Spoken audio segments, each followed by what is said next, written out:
Starting down on one knee, this is a position for someone who doesn't tolerate a lot of standing stuff yet, so an in-between lying down and standing would maybe be this one knee position.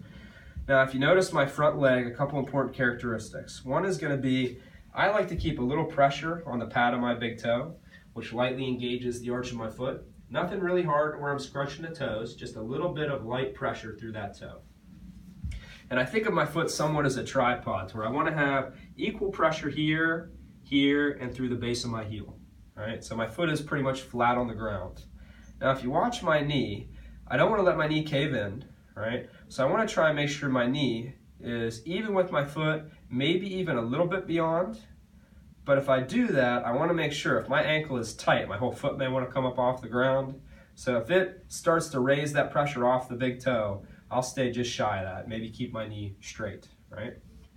So in this position, pressure on the toe, knee maybe slightly out to the side, right? And I'm going to start off here just trying to keep a little tension in my stomach. So from the side, I don't necessarily want to be like this, right? So I want to think about this light pull of my butt underneath me. Sometimes as a drill, I'll have people have their hands here and see if they can isolate, just motion through their pelvis, and think about keeping this tucked under position.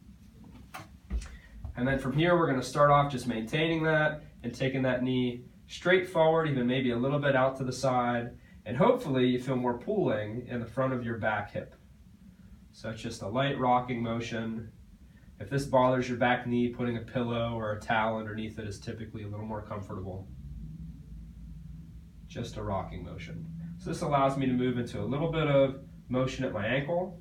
If I want to work on a little bit more ankle motion, I could bring this foot a little closer. I want to make sure this heel stays on the ground. Ideally, I would feel this maybe pull a little bit in the back of this Achilles tendon or the back of my ankle. If I feel pressure in the front of my ankle, I'm typically going to bring my foot far enough out that I don't quite get to that point. And I'm really focused as I go forward, not collapsing into here, but keeping my ribs down, keeping a little tension here. So as I go forward, I feel more of a stretch in my trail leg and the front of the hip. I may even press my back shin down into the floor a little bit to make sure I get that stretch.